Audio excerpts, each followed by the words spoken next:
Hey T Squad, it's your girl Keisha, and today we're going to dive deep into the autopsy results of Love and Marriage Huntsville reality star Keke Jabbar and try to piece together the mystery behind it all. Let's take this overboard now.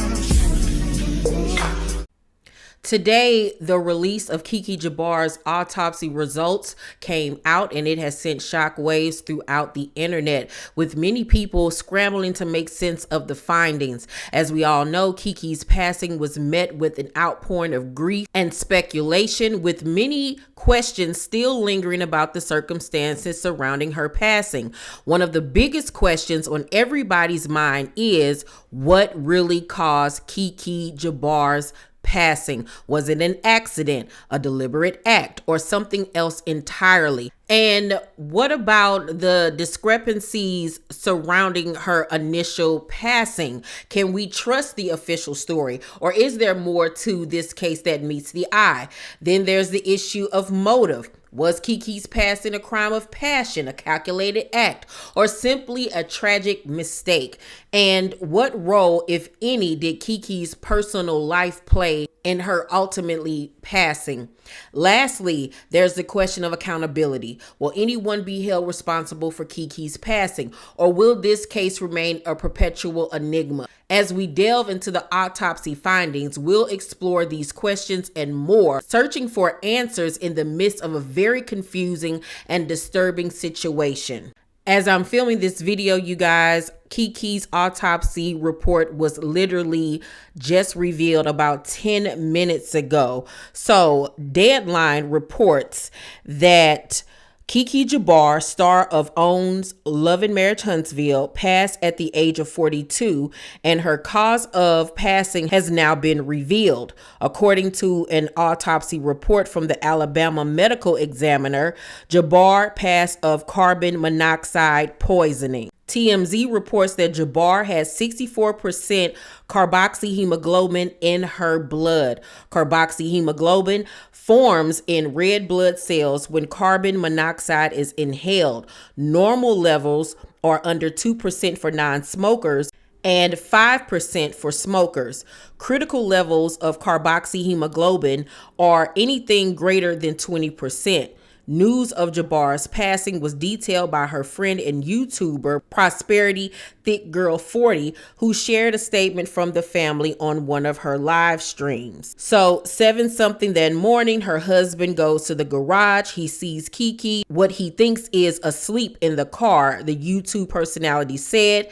He tries to get her attention. He opens the car up. She isn't breathing. Her husband, her life partner, her best friend tried to bring his wife back, the mother of his children, and he couldn't. Keke passed from carbon monoxide poisoning. That's it. That is all. Letitia Moore Scott, a cast member on the OWN reality series and Jabbar's cousin, shared a post on social media following Jabbar's passing. At this time, we are asking for respect and privacy in our moment of grief while we process this great loss, Scott shared on Instagram. This is hard for our family. Jabbar was part of the cast of Love and Marriage Huntsville, a reality series that follows 3 high-powered African-American couples who are longtime friends come together to revitalize the thriving city of Huntsville, Alabama through their joint real estate venture, the Comeback Group. Well, there you have it. Every other allegation or assumption can be laid to rest now.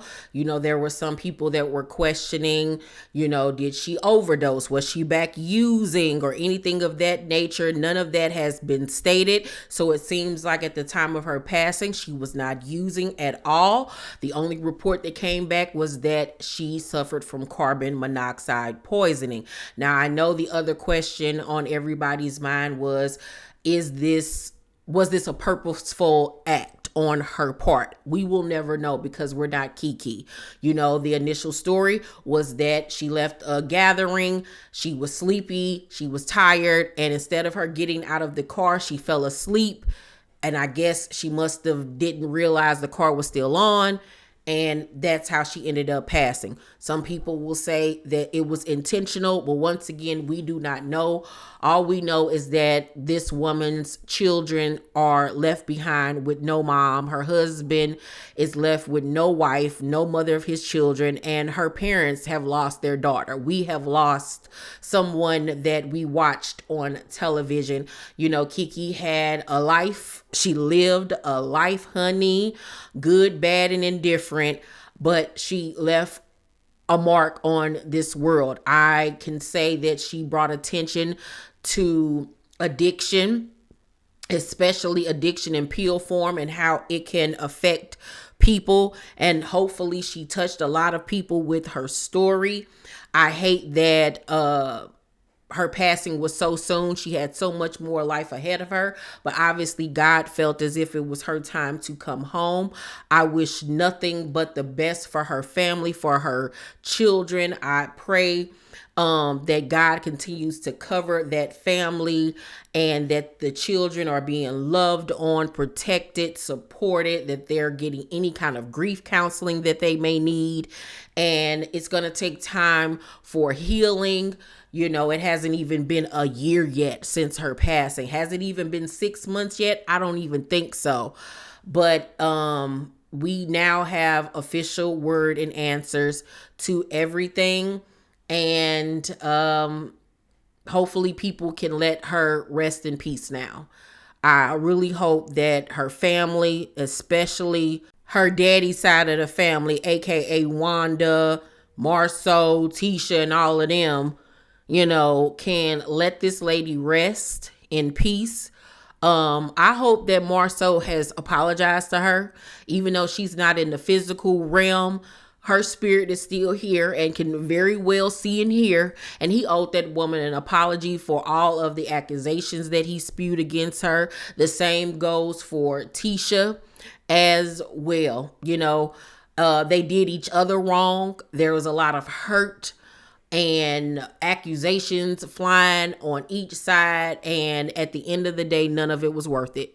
It was not worth it at all, because she's gone now and they won't get the chance to, you know, hug, say I love you, laugh with one another. They left on such bad terms, and I hate that for that family. So if Keke's passing doesn't do anything else for you, you know what I'm saying, whether you liked her or not, hopefully what it teaches you is that life is short and that tomorrow isn't promised to either one of us. So if there's any type of beef that you have with a family member, a friend, or whatever, solve that mess and, you know, come to some type of terms, communicate, share your feelings, because you don't want to leave this earth or somebody leave you and y'all leave on bad terms with one another, because you're going to regret it. You're truly going to regret it.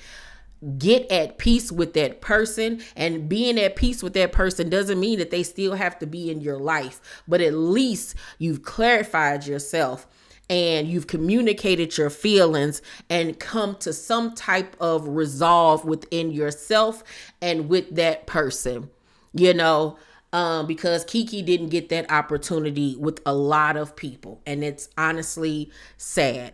So rest in peace, Keke Jabbar. You will be missed and loved dearly. That's the end of this video, you guys. I love you, and I'll see you on the next one. Bye.